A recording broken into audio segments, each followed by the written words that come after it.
देखिए पिछली क्लास में हमने क्या क्या पढ़े थे।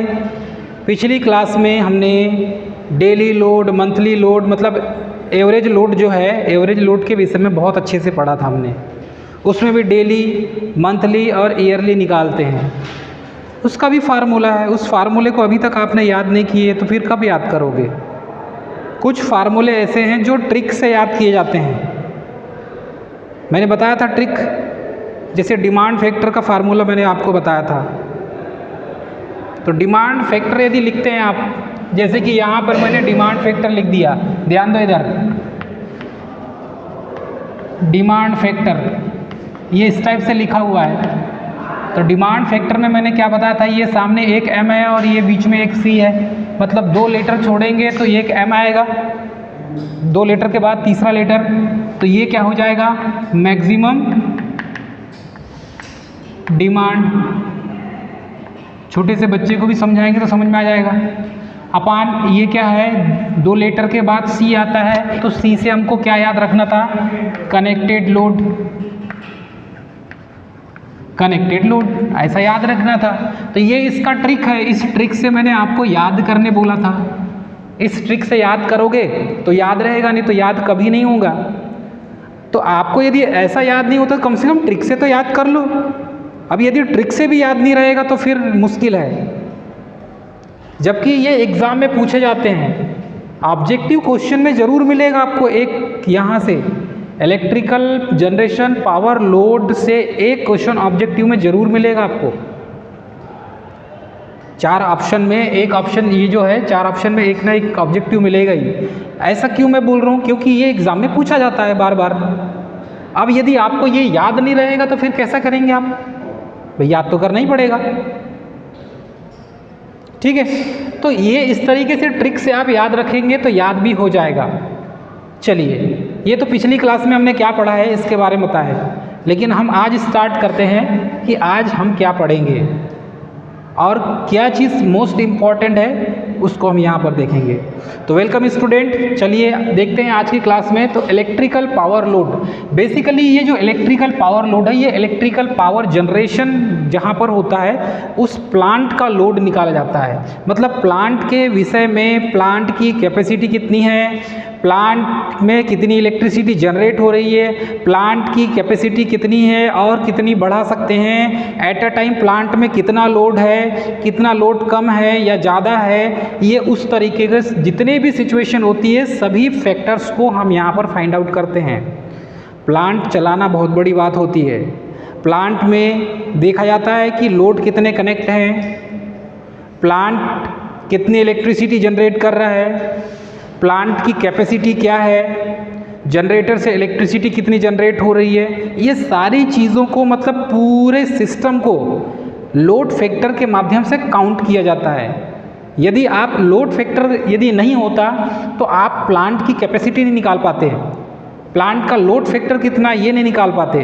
तो ये सारी चीज़ों को निकालने के लिए, मतलब गणना करने के लिए, कैलकुलेशन करने के लिए ही हम यहाँ पर लोड फैक्टर का यूज़ करते हैं। ठीक है, अब देखिए सबसे पहले देखेंगे हम लोड फैक्टर क्या होता है, क्योंकि आपको मालूम है लोड क्या होता है, इलेक्ट्रिकल सर्किट। और इलेक्ट्रिकल सर्किट में यदि आप जो सिस्टम है जिससे इलेक्ट्रिसिटी आपको प्राप्त हो रही है उस पर जो लोड डाल रही है, जैसे कि सीलिंग फैन हो गया, कूलर, फैन, टीवी, फ्रिज, आपके घर में जितने भी डोमेस्टिक अप्लायंस में यूज़ करने वाले जितने भी उपकरण हैं आपके घरों में जो पावर का कंज्यूम करते हैं वो एक प्रकार के इलेक्ट्रिकल लोड हैं। तो अब इसी इलेक्ट्रिकल लोड में ऐसे से आप मानकर चलिए कोई एक बहुत बड़ा प्लांट है, जनरेशन प्लांट में अब हम इलेक्ट्रिकल लोड को कैसे डिफाइन करेंगे। तो जनरेशन प्लांट में जितने लोड उस पर कनेक्ट होते हैं एट अ टाइम में, उसको डिफाइन किया जाता है लोड फैक्टर से। चलिए सबसे पहले देखेंगे हम ये लोड फैक्टर क्या होता है। तो लोड फैक्टर की बात करें डियर स्टूडेंट, तो लोड फैक्टर को बेसिकली ये देखा जाता है कि लोड फैक्टर हमेशा हायर होना चाहिए। ठीक है, कैसे, चलिए इसको समझते हैं। लोड फैक्टर हमें निकालने के लिए प्लांट की कैपेसिटी, प्लांट का टोटल जो ओवरऑल मैकेनिज्म है उसके बारे में हमें समझना होगा। समझने के बाद हम प्लांट का लोड फैक्टर निकालेंगे। तो लोड फैक्टर हमेशा यहाँ पर मिलेगा आपको लेस देन 1, मतलब 1 से कम मिलेगा, 1 से कम मिलेगा हमेशा। लोड फैक्टर, ये लोड फैक्टर हमेशा 1 से कम क्यों होना चाहिए, इसके पीछे भी रीज़न है। तो लोड फैक्टर हमेशा 1 से कम होना चाहिए, 1 से ज़्यादा होता है तो फिर उसमें प्रॉब्लम होती है। जनरेशन कॉस्ट हमेशा क्या होगा, इसके कारण लो होगा। यदि लोड फैक्टर लेस देन 1 है तो जनरेशन कॉस्ट भी क्या होगा, लो होगा। फॉर एग्जाम्पल, यदि लोड फैक्टर का मान बढ़ता है तो डिमांड, मैक्सिमम डिमांड का भी मान बढ़ जाता है। ठीक है, चलिए यहाँ देखते हैं। तो लोड फैक्टर का मान हमेशा कितना होता है, लेस देन 1, मतलब 1 से कम होगा। उसके बाद जनरेशन कॉस्ट यहाँ पर देखेंगे तो ये हमेशा लो मिलेगा। प्लांट का जो जनरेशन कॉस्ट होता है ये हमेशा लो होना चाहिए। उसके बाद लोड फैक्टर हमेशा यदि हाइयर होता है तो इसमें सिचुएशन 2 होगी। यदि लोड फैक्टर हाई होता है, ठीक है, तो डिमांड फैक्टर का मान भी बढ़ जाता है।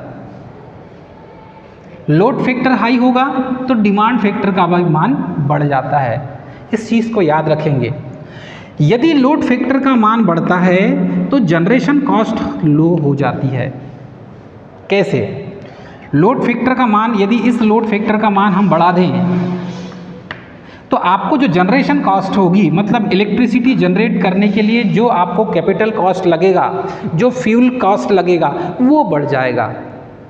फॉर एग्जाम्पल, यदि आपके पास एक छोटा मोटा प्लांट है और उस छोटे मोटे प्लांट में आप इलेक्ट्रिसिटी जनरेट कर रहे हैं, मानकर चलिए आप कोयले से बिजली बना रहे हैं, थर्मल पावर प्लांट है आपके पास।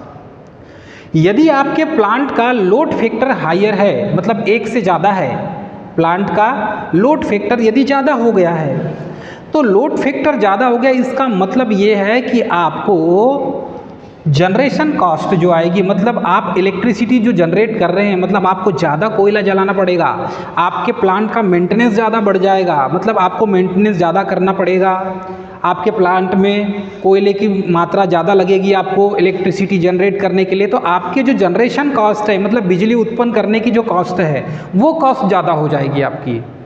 तो इसीलिए हमेशा ये देखा जाता है, जितने भी थर्मल, हाइड्रल, न्यूक्लियर, जितने भी पावर प्लांट मिलेंगे आपको, base load plant, peak load और हाई लोड प्लांट जितने भी मिलेंगे, तो ये सभी प्लांट में ये चीज़ देखा जाता है कि लोड फैक्टर को यदि ज़्यादा कर दें तो जनरेशन कॉस्ट कम हो जाती है। तो हमेशा लोड फैक्टर को ज़्यादा ही रखा जाता है। लोड फैक्टर यदि हमेशा ज़्यादा होगा डियर स्टूडेंट, तो हमारी जनरेशन कॉस्ट क्या हो जाएगी, कम हो जाएगी। और जब जनरेशन कॉस्ट कम हो जाएगी तो उसका बेनिफिट हमको ही है ना भाई, हमें फ्यूल कम लगेगा, कोयला कम लगेगा। इसीलिए हम क्या करते हैं कि जो लोड फैक्टर है, इस लोड फैक्टर के मान को बढ़ा कर रखते हैं। इसीलिए कहा जाता है आपको कि जो ज़्यादा बिजली का कंज्यूम करेगा, खपत ज़्यादा करेगा, उसको बिजली बिल कम आता है। रीज़न यही है। लोड फैक्टर का मान यदि बढ़ा रहेगा तो आपको जनरेशन कॉस्ट, ये जो प्लांट को जनरेशन कॉस्ट होगा तो प्लांट का जनरेशन कॉस्ट कम हो जाएगा। बिजली उत्पन्न जो कर रहे हैं हम, उसकी जो कॉस्ट है वो कम आ जाएगी, तो आपको बिजली सस्ती मिलेगी।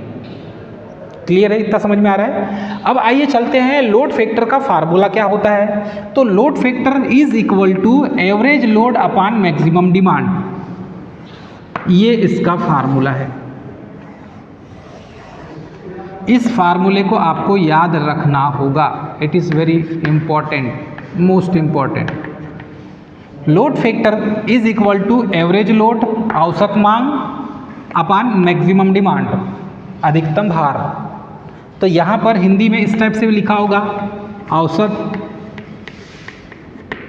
मांग, औसत भार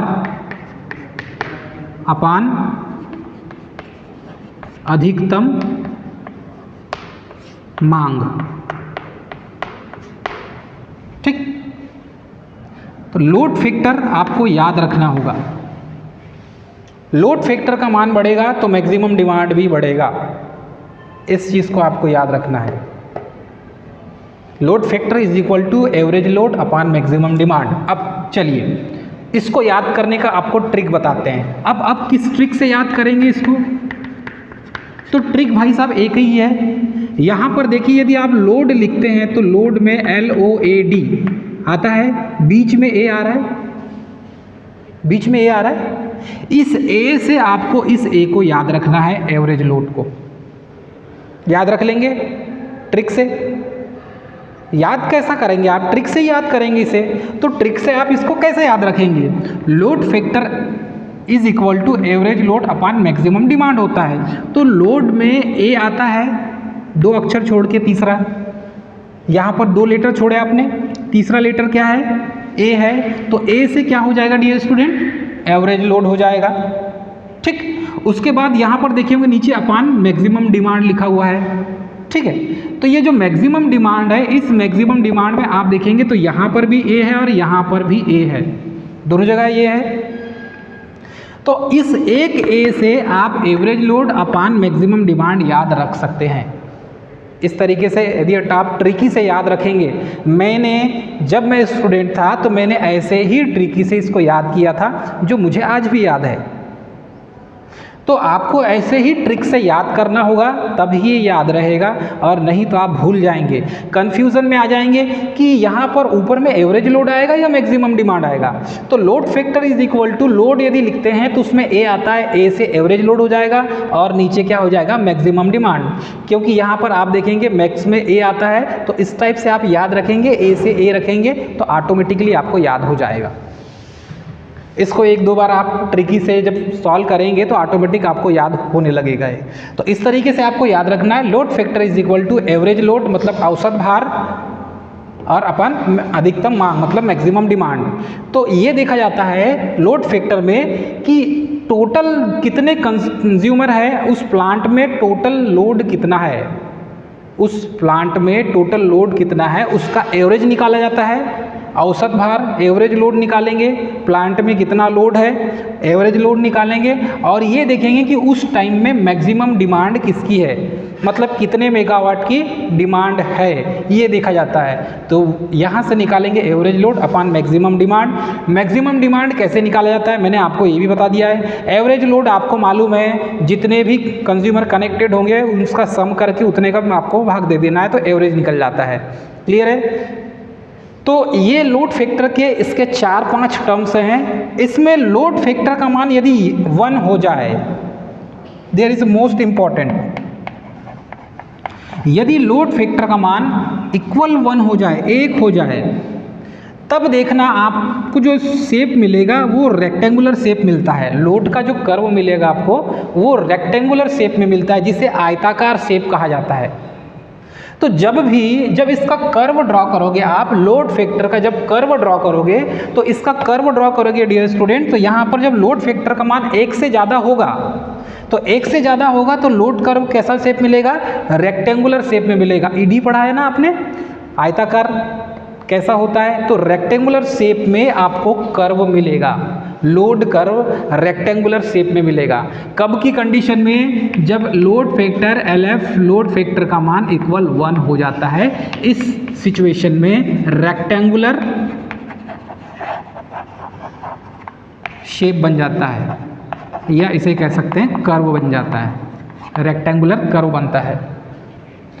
देयर इज मोस्ट इंपॉर्टेंट, ये एग्जाम में पूछा जाता है। ठीक है, इतना याद रख लेंगे आप। तो किसी भी प्लांट का लोड फैक्टर हमेशा अधिक होना चाहिए, क्योंकि लोड फैक्टर अधिक होगा तो जनरेशन कॉस्ट उसकी कम हो जाएगी, मतलब बिजली उत्पन्न करने की जो कॉस्ट है जनरेशन कॉस्ट वो कम हो जाएगी। इस पॉइंट को आप याद रखेंगे। चलिए उसके बाद देखते हैं डाइवर्सिटी फैक्टर। जैसे हमने लोड फैक्टर देखा वैसे ही डाइवर्सिटी फैक्टर भी देखेंगे। तो डाइवर्सिटी फैक्टर की बात करें डियर स्टूडेंट, तो डाइवर्सिटी फैक्टर का भी मान हमेशा ग्रेटर देन 1 होना चाहिए। जैसे यहाँ पर लोड फैक्टर का मान लेस देन 1 था, LF इज लेस देन 1, ठीक है।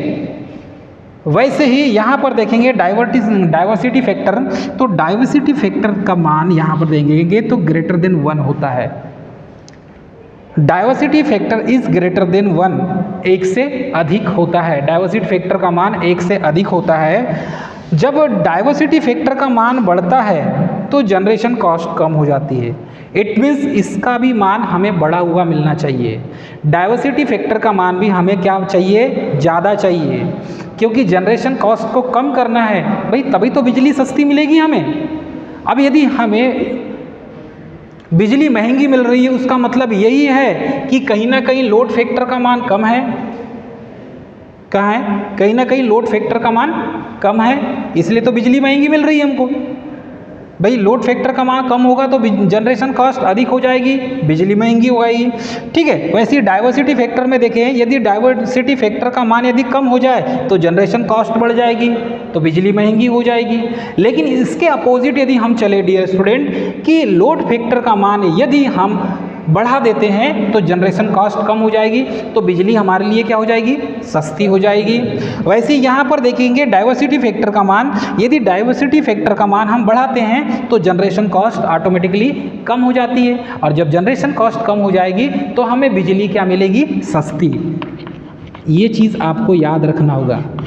सस्ती बिजली के लिए ऐसा मैकेनिज्म, ऐसा अरेंजमेंट किया जाता है, तब बिजली की एक यूनिट की कितने पैसे हम लिए, कंज्यूमर से कितना पैसा लिया जाए एक यूनिट को जनरेट करने के लिए, मानकर चलो। देखिए यदि कोई प्लांट है, जैसे कि आप बरगी डैम चले जाएं तो 45 यूनिट की 2 प्लांट है वहाँ पर, तो 45 मेगावाट का एक प्लांट है। यदि वहाँ इलेक्ट्रिसिटी जनरेट होता होगा तो वहाँ पर जो उसको जनरेशन कॉस्ट होगी वो जनरेशन कॉस्ट वहाँ पर कम होगी, तभी तो बिजली सस्ती मिल रही है हमें, और नहीं तो बिजली हमें फिर महंगी मिलना चालू हो जाएगी। तो प्लांट का टोटल उसकी कैपेसिटी निकालते हैं, ओवरऑल प्लांट में कितनी इलेक्ट्रिसिटी जनरेट हो रही है, फिर जनरेशन कॉस्ट कितना लग रहा है, ठीक है, मेंटेनेंस कॉस्ट कितना लग रहा है, ये सारी चीज़ों को इंक्लूड करके हमको प्रॉफिट कितना हो रहा है, और हमने इन्वेस्टमेंट कितना किए, मतलब हमारा जनरेशन कॉस्ट कितना लगा, प्रॉफिट कितना हुआ, लॉस कितना हुआ, ये सारी चीज़ों को वहाँ पर पहले एनालिसिस किया जाता है। उसके बाद ही बिजली की दर डिसाइड की जाती है कि कितने रेट से, किस रेट से बिजली को बेचा जाए कंज्यूमर तक। तो ये सारी चीज़ों को वहाँ पर ये चार्ज को पूरा कैलकुलेशन करके, एनालिसिस करके फिर बिजली की यूनिट डिसाइड की जाती है कि हम इस रेट से बिजली को बेचेंगे। क्लियर है? समझ में आ रहा है? चलिए, तो डाइवर्सिटी फैक्टर का मान यदि बढ़ाते हैं तो जनरेशन कॉस्ट कम हो जाती है, तो बिजली सस्ती मिलेगी आपको। यहाँ पर यदि डिफरेंट टाइप के कंज्यूमर जब कनेक्टेड होते हैं किसी प्लांट में, अलग अलग टाइप के डिफरेंट टाइप के कंज्यूमर जब कनेक्ट होते हैं, जैसे मानकर चलिए आपकी कोई इंडस्ट्रीज़ है, आपकी मानकर चलो शक्कर मिल है, आपकी आरा मिल है, आपकी कोई प्लास्टिक की प्लांट है, तो आपको बिजली की आवश्यकता होगी। तो आपको अलग मानकर चलो आपको 20 किलोवाट का लोड चाहिए, उनको 25 का चाहिए, इनको 50 किलोवाट का लोड चाहिए, तो इस टाइप से इनको अलग अलग लोड आपको चाहिए, तो अलग अलग लोड हो गया ना, अलग अलग कस्टमर का अलग अलग लोड हो गया। तो यहाँ पर क्या होता है, जब डिफरेंट टाइप के कंज्यूमर डिफरेंट टाइम पर लोड जब डिफरेंट होता है तो उस समय ये सिचुएशन बनती है। तो यहाँ पर डिफरेंट टाइप्स के कंज्यूमर डिफरेंट टाइम में, मानकर चलो आपको लोड की अधिक आवश्यकता कब है, 6 से 7 के बीच में आपने पूरी मशीनें चालू कर दी है। मानकर चलिए उनको, यदि उनकी पोहा मिल है, उनका प्रोडक्शन जो है पोहा मिल का वो शाम को 6 से 10 के बीच में करते हैं, तो उस समय उनका लोड क्या होगा, पीक पॉइंट पे होगा, पूरी मशीनें चालू करना पड़ेगा, तो लोड बढ़ जाएगा। आपका लोड है कि आप रात को 12 से 3 के बीच में प्रोडक्शन ज़्यादा करते हैं, तो पूरी मशीनें चालू रहेगी। फिर अंधेरा है तो उसके लिए अलग से सप्लाई सिस्टम भी रहेगा बिजली की, पूरे फैंस ट्यूबलाइट्स आपने ऑन कर दिए तो आपके यहाँ का, आपके कंपनी का लोड उस समय बड़ा मिलेगा। तो यहाँ पर यही बोला गया है, जितने भी कंज्यूमर है डिफरेंट अलग अलग कंज्यूमर हैं, और अलग अलग टाइम में क्या करते हैं, वो अलग अलग उनका लोड होता है। तो ये जो है इसको कैलकुलेशन करते हैं डाइवर्सिटी फैक्टर की लिस्ट में। इस चीज़ को आपको याद रखना होगा। अब यहाँ पर देखेंगे, अब सर जी इसका फार्मूला क्या होगा डाइवर्सिटी फैक्टर का, तो डाइवर्सिटी फैक्टर का फार्मूला ये है आपके सामने। Diversity factor is equal to sum of individual maximum demand, मतलब यही आपको जो मैंने बताया, इंडिविजुअल व्यक्तिगत रूप से जो कस्टमर आपके पास कनेक्ट हैं तो प्रत्येक का इंडिविजुअल मैक्सिमम डिमांड निकाला जाएगा कि किस समय में या इस कस्टमर को कितने डिमांड की आवश्यकता है, मतलब कितने लोड की आवश्यकता है, इसका लोड कितना है ये देखा जाएगा। पर्टिकुलर जैसे कि आप एक कंपनी वाले हैं, आपके यहाँ का लोड देखा जाएगा, इंडिविजुअल मैक्सिमम डिमांड आपकी कितनी है। आपने कहा कि सर मेरे यहाँ जो मैक्सिमम डिमांड है वह 25 किलोवाट है, तो आपको 25 किलोवाट का लोड दिया जाएगा। तो उस समय ठीक है, अब पता चला कि जो आपके पीछे वाले जो है आपकी इंडस्ट्रीज़ में आपको 25 मेगावाट पावर की ज़रूरत है, तो आपको 25 मेगावाट की पावर की ज़रूरत है, तो आपको डायरेक्ट सप्लाई दिया जाएगा 132 kV से। तो आपकी डिमांड भी देखा जाएगा कि सम आप इंडिविजुअल मैक्सिमम डिमांड कितनी है, ठीक है, क्योंकि ये व्यक्तिगत रूप से एक एक का जो है मैक्सिमम डिमांड निकाला जाता है कि उसकी मैक्सिमम डिमांड कितनी है upon maximum demand on station, उस स्टेशन में मैक्सिमम डिमांड कितना है ये भी देखा जाता है। अब पता चला कि आपको आवश्यकता कितनी है, मानकर चलो आपको 5 मेगावाट की आवश्यकता है और हमारा प्लांट 4 मेगावाट का है, तो आपको 5 मेगावाट कहाँ से दे देगा, नहीं देगा ना, फिर दिक्कत हो जाएगी, सिस्टम शटडाउन हो जाएगा, प्रॉब्लम हो जाएगी। पहली बात तो हम उसको बिजली ही नहीं देंगे क्योंकि हमारा प्लांट 4 मेगावाट का है और आपको 5 मेगावाट चाहिए, तो आपको तो देंगे ही नहीं हम। तो ये भी देखा जाता है कि यदि आपके पास 4 कस्टमर है, मानकर चलिए इनको भी 5 मेगा, इनको चाहिए 20 किलोवाट, आपको चाहिए 25 किलोवाट, आपको चाहिए 50 किलोवाट, ठीक है, इन दोनों को 25 आपको 50 किलोवाट चाहिए। अब हो गया 1 मेगावाट, आप तीनों का जब लोड देखेंगे तो कितना हो गया 1 मेगावाट। तो यही चीज़ देखा जाएगा कि मैक्सिमम डिमांड ऑन स्टेशन, यदि एट अ टाइम में आपने अपने सिस्टम, आपने भी अपने प्लांट को चालू कर दिए, कंपनी को, आपने भी अपनी कंपनी में प्रोडक्शन चालू कर दिए, आपने भी अपनी कंपनी में प्रोडक्शन चालू कर दिए तीनों ने। अब उस समय देखें तो 1 मेगावाट का लोड हो गया एट अ टाइम, तो उस टाइम पे जब 1 मेगावाट का लोड हो जाएगा तो आप उस 1 मेगावाट के लोड को वहन करने की आपकी क्षमता होना चाहिए। मतलब आपको जो इलेक्ट्रिसिटी दी जा रही है उस पावर प्लांट की कैपेसिटी उतनी होना चाहिए कि उतनी इलेक्ट्रिसिटी आपको दे सके, और नहीं तो सिस्टम बैठ जाएगा पूरा। तो ये कैपेसिटी भी देखी जाती है कि एट अ टाइम यदि तीनों ने प्रोडक्शन चालू कर दी है तो उतनी बिजली मैं सप्लाई कर पाऊँगा इनको या नहीं कर पाऊँगा, तो प्लांट की यही कैपेसिटी देखी जाती है। तो यहाँ पर डाइवर्सिटी फैक्टर में एक चीज़ यही निकाला जाता है कि सम ऑफ इंडिविजुअल मैक्सिमम डिमांड, मतलब किसी इंडस्ट्रीज़ का इंडिविजुअल उसकी मैक्सिमम डिमांड कितनी है, और उसके बाद एक आता है मैक्सिमम डिमांड ऑन स्टेशन, और उस स्टेशन की मैक्सिमम डिमांड कितनी है। भाई यहाँ पर तो एक व्यक्तिगत कंपनी आ जाएगी, उसको जितना सप्लाई देना है, लेकिन नीचे तो पूरे आ जाएंगे ना, जितने भी इस पावर प्लांट से जुड़े हुए हैं ये पूरे आ जाएंगे। मानकर चलिए कि मेरी जो पावर प्लांट है उस पावर प्लांट से आप 3 कंपनियों को मैंने सप्लाई दिया है, बिजली आपको मैं दे रहा हूँ, तो मेरी रिस्पॉन्सिबिलिटी ये है कि क्या मैं एट अ टाइम यदि मैक्सिमम लोड हो जाए तो मैं आपको उतना पावर डिलीवर कर सकता हूँ या नहीं कर सकता हूँ, क्या मेरे प्लांट की कैपेसिटी उतनी है, यदि है तो आपको प्रॉपर वे में आपको पावर मिलेगी, और नहीं तो फिर नहीं मिलेगी। तो ये चीज़ यहाँ पर देखा जाता है मैक्सिमम डिमांड ऑन स्टेशन, उस स्टेशन की मैक्सिमम डिमांड कितनी है। इस तरीके से हम इसको यहाँ पर सॉल्व करते हैं। तो ये फार्मूला है, देखो यहाँ पर देखेंगे डाइवर्सिटी फैक्टर, तो यहाँ पर बोला गया है सम ऑफ इंडिविजुअल मैक्सिमम डिमांड। तो ये जो मैक्सिमम डिमांड वर्ड है, इस वर्ड को आपको याद रखना होगा। इस मैक्सिमम डिमांड को आप याद रख लेंगे तो आपका माइंड सेट हो जाएगा। ट्रिकी रूप में यदि आपको डाइवर्सिटी फैक्टर को याद रखना है तो आपको याद करना होगा सम ऑफ इंडिविजुअल मैक्सिमम डिमांड। तो ये जो मैक्सिमम डिमांड है, मैक्सिमम डिमांड को आप याद रखना होगा, क्योंकि बहुत जगह मैक्सिमम डिमांड वर्ड का यूज़ किया जाता है। तो maximum demand upon maximum demand on station. तो देखो यहाँ पर ये भी मैक्सिमम डिमांड है, किसका है, ये स्टेशन का मैक्सिमम डिमांड है, और ये किसका डिमांड है, यहाँ पर कस्टमर का।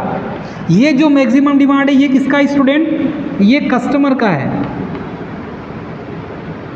कोई कंपनी यदि आपके सिस्टम से कनेक्ट है तो ये उसका मैक्सिमम डिमांड है, मतलब ये मानकर चलिए ये कंपनी का है,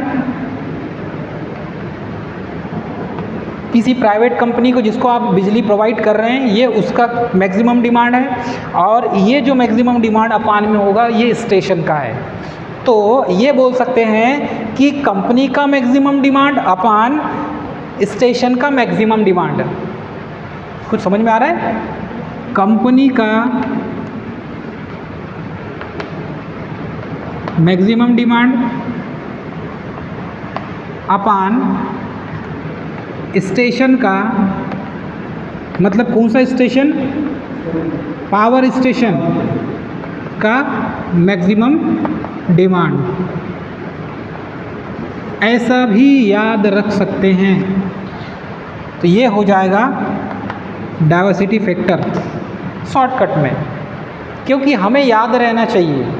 यदि हमें याद होगा तो हम उसको सॉल्व कर पाएंगे, क्योंकि इसी फार्मूले पर न्यूमेरिकल क्वेश्चन सॉल्व किए जाते हैं।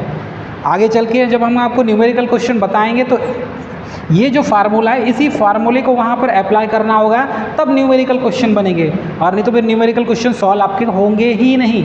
इसीलिए ये सब याद करने के लिए छोटे छोटे ट्रिक ही हैं। ये छोटे मोटे ट्रिकों से आप इसको याद रख सकते हैं। चलिए, क्लियर है? अब देखेंगे हम वैसे ही कोइंसिडेंस फैक्टर क्या होता है। तो coincidence factor is equal to होता है 1 upon diversity factor. 1 upon diversity factor. Coincidence factor is equal to 1 upon diversity factor. मतलब ये बोल सकते हैं coincidence factor is inversely proportional to diversity factor. Coincidence factor is equal to 1 upon diversity factor. Opposite हुआ कि नहीं? तो इसमें कोइंसिडेंस फैक्टर का मान जब बढ़ेगा तो डाइवर्सिटी फैक्टर का मान क्या हो जाएगा? ऑलरेडी कम हो जाएगा, क्योंकि क्या है, ये इनवर्सली प्रोपोर्शनल है कि नहीं? तो ये यहाँ पर आप coincidence factor is proportional to 1 upon diversity factor लिख सकते हैं। तो ये इस तरीके से जब भी एग्जाम में पूछा जाए क्या कोइंसिडेंस फैक्टर का मान बढ़ाने पर डाइवर्सिटी फैक्टर का मान घटेगा? यस, घटेगा, क्योंकि उसका फार्मूला क्या होता है? Coincidence factor is equal to 1 upon diversity factor होता है। तो ये आपको याद रखना होगा, ये एग्जाम में पूछा जाता है। इतना समझ में आया? किसी कोई दिक्कत? चलिए, इसके बाद देखेंगे सबसे जो है मोस्ट इम्पॉर्टेंट, वो होती है प्लांट की कैपेसिटी, प्लांट कैपेसिटी फैक्टर। तो प्लांट कैपेसिटी फैक्टर की बात करें डियर स्टूडेंट, जब तक आपको प्लांट की कैपेसिटी का फैक्टर मालूम नहीं होगा आप कुछ भी नहीं निकाल सकते। ये मानकर चलिए कि आप डिसाइड ही नहीं कर पाएंगे कि एक्चुअल में हमारे प्लांट की कैपेसिटी क्या है, ये नहीं निकाल पाएंगे आप। तो प्लांट कैपेसिटी फैक्टर में मतलब प्लांट की जो क्षमता है उसका गुणांक हमें निकालना है। प्लांट की क्षमता गुणांक, इसे कहा जाता है प्लांट की क्षमता गुणांक। तो प्लांट कैपेसिटी फैक्टर की एक खास बात ये होती है, इसका फार्मूला बनता है कि एक्चुअल एनर्जी प्रोड्यूस, मतलब आप कितनी ऊर्जा उत्पन्न कर रहे हैं, कितनी बिजली उत्पन्न कर रहे हैं। सबसे पहले तो प्लांट कैपेसिटी फैक्टर में एक्चुअल एनर्जी प्रोड्यूस, कितनी आप एक्चुअल में कितनी विद्युत उत्पन्न कर रहे हैं, ये इसको पहले ऊपर लिखेंगे आप। उसके बाद देखेंगे कि maximum energy that could have been produce, actual कितनी कर रहे हैं और उसी समय पर अधिकतम कितनी कर रहे हैं। ठीक है, एक्चुअल मानकर चलो एवरेज निकालेंगे, एक्चुअल आप जितनी बिजली उत्पन्न कर रहे हैं उसी में मैक्सिमम कितनी बिजली उत्पन्न कर सकते हैं, ये उसको आपको वहाँ पर लिखना होगा। तो इसका फार्मूला बन जाएगा actual energy produce upon maximum energy that could have been produce. तो अधिकतम ऊर्जा, अधिकतम विद्युत कितनी उत्पन्न कर रहे हैं आप, अधिकतम विद्युत कितनी उत्पन्न कर रहे हैं और एक्चुअल में कितनी विद्युत उत्पन्न हो रही है, और उसी एक्चुअल में कितनी अधिकतम विद्युत उत्पन्न हो रही है उसको देखना है। तो वास्तविक में जो बिजली उत्पन्न हो रही है, जितनी आप बिजली उत्पन्न कर रहे हैं, तो एक्चुअल एनर्जी प्रोड्यूस उसको ऊपर लिखेंगे, जितनी विद्युत उत्पन्न हो रही है, अपान में लिखेंगे कि अधिकतम उस एक्चुअल में अधिकतम बिजली कितनी उत्पन्न हो रही है। मानकर चलिए इसको आप ऐसे समझ सकते हैं कि अधिकतम बिजली जो है, मैक्सिमम इलेक्ट्रिसिटी जनरेट हो रही है 5 मेगावाट। ठीक है, इतनी इलेक्ट्रिसिटी उत्पन्न हो रही है 5 मेगावाट, ये मैक्सिमम हो गया। लेकिन एक्चुअल कितनी हो रही है? एक्चुअल तो 11 केवी हो रही है। एक्चुअल में कितनी हो रही है भाई? एक्चुअल में कितनी एनर्जी प्रोड्यूस कर रही है वो? 11 केवी। एक अल्टरनेटर 11 केवी ही तो प्रोड्यूस करेगा, लेकिन उसमें मैक्सिमम कितना कर रहा है उसको उसके नीचे लिखा जाएगा। इसको थोड़ा सा समझेंगे आप ब्रीफ में। चलिए इसको थोड़ा ब्रीफ में समझते हैं। Plant capacity factor is equal to average load. ये जो एक्चुअल एनर्जी प्रोड्यूस है इसको कैसे निकालेंगे आप? तो इसको निकालने के लिए हमें एक्चुअल एनर्जी, ठीक है, एक्चुअल एनर्जी प्रोड्यूस कैसे होगा उसे निकालने के लिए एवरेज लोड हमें पता होना चाहिए। मतलब 24 घंटे का एवरेज लोड कितना होगा? हो सकता है कि 1 से 2 घंटे के, मतलब कि 5 से 6 के बीच में, सुबह 5 से 6 के बीच में आपका जो एवरेज था कुछ और था, 6 से 7 के बीच में थोड़ा बहुत वेरिएशन होगा, 7 और 8 के बीच में थोड़ा बहुत वेरिएशन हुआ होगा, 8 से 9 के बीच में थोड़ा बहुत वेरिएशन हुआ होगा। तो 24 घंटे में आपने कितनी बिजली उत्पन्न किया वो एवरेज लोड के साथ गुणा में आ जाएगा। तो फार्मूला क्या हुआ? Average load is equal to 24 hour. मतलब 24 घंटे में हम एवरेज लोड को क्या करेंगे? इनटू कर देंगे, गुणा कर देंगे। उसके बाद देखेंगे कि प्लांट की कैपेसिटी कितनी है, प्लांट की बिजली उत्पन्न करने की कैपेसिटी कितनी है। तो ये प्लांट की कैपेसिटी इंटू 24, 24 घंटे में प्लांट की कैपेसिटी कितनी है और 24 घंटे में एवरेज लोड कितना है, ये निकालेंगे। तो ये 24 से 24 को जब कैंसिल कर देंगे, देखो ये कैंसिल हो जाएगा, 24 आवर ये दोनों कैंसिल हो जाएंगे। अब हमारे पास बचा क्या? प्लांट कैपेसिटी फैक्टर में अब हमारे पास बचा भाई साहब एवरेज लोड अपान प्लांट की कैपेसिटी। तो प्लांट का औसत मांग और, ठीक है, प्लांट का औसत भार और प्लांट की उसकी क्षमता। तो plant capacity factor is equal to average load upon plant capacity. ये इसका फार्मूला हो गया, ये इसका फार्मूला है, ये एग्जाम में आता ही है। अब यहाँ पर जब प्लांट कैपेसिटी फैक्टर निकालते हैं एवरेज लोड अपान प्लांट की कैपेसिटी, तो यहाँ पर देखा जाता है ये जो प्लांट कैपेसिटी फैक्टर है ये लोड फैक्टर के बराबर होता है। कैसे होता है? क्योंकि आपको मालूम है कैपेसिटी फैक्टर कितना होता है? Average load upon maximum demand होता है। Capacity factor is equal to average load upon maximum demand होता है। तो average load upon maximum demand होगा तो ये क्या कहलाता है? लोड फैक्टर कहलाता है। Average load upon maximum demand क्या कहलाता है? Load factor. तो load factor is equal to average load, average load upon maximum demand. अब ये इसका फार्मूला है। तो देखिए कैपेसिटी फैक्टर भी वही है, average load upon maximum demand, और ये किसके बराबर होता है? लोड फैक्टर के बराबर होता है। तो आप ध्यान देंगे plant capacity factor is equal to क्या है? Maximum demand. तो जब plant capacity factor maximum demand होता है तो capacity factor is equal to क्या हो जाएगा? लोड फैक्टर हो जाएगा। तो आप लोड फैक्टर का मान निकालेंगे तो कैपेसिटी फैक्टर का मान ऑटोमेटिक मिल जाएगा आपको। मतलब कि यहाँ पर प्लांट कैपेसिटी फैक्टर जो आप रखेंगे, ये जो कैपेसिटी फैक्टर है इसका मान यहाँ पर लोड फैक्टर का मान आप रख सकते हैं, और लोड फैक्टर का मान रख के आप कैपेसिटी फैक्टर निकाल सकते हैं कैलकुलेशन करके, क्योंकि इन दोनों का मान capacity factor is equal to load factor होता है। तो इस तरीके से आप यहाँ पर प्लांट कैपेसिटी फैक्टर का मान निकाल सकते हैं। हमने कितने पॉइंट पढ़ा आज?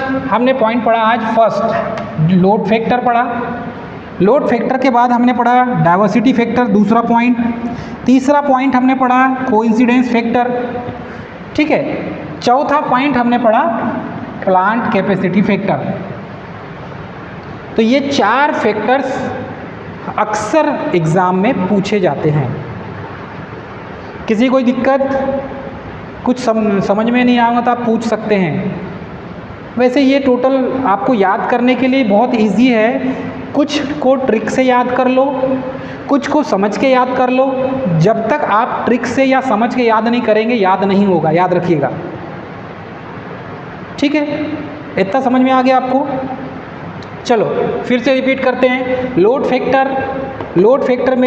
फैक्टर का मान बढ़ता है तो जनरेशन कॉस्ट कम हो जाती है। इसका फार्मूला है load factor is equal to average load upon maximum demand. तो average load upon maximum demand याद रखना है तो लोड में 2 वर्ड के बाद तीसरा ए आता है, ए से एवरेज लोड याद रखेंगे और मैक्सिमम में ए आता है, उससे मैक्सिमम डिमांड आप याद रखेंगे। सेकेंड आता है डाइवर्सिटी फैक्टर। डाइवर्सिटी फैक्टर का देखेंगे, इसका मान ज़्यादा होना चाहिए डाइवर्सिटी फैक्टर का मान, तभी जनरेशन कॉस्ट कम होगी। इसका फार्मूला होता है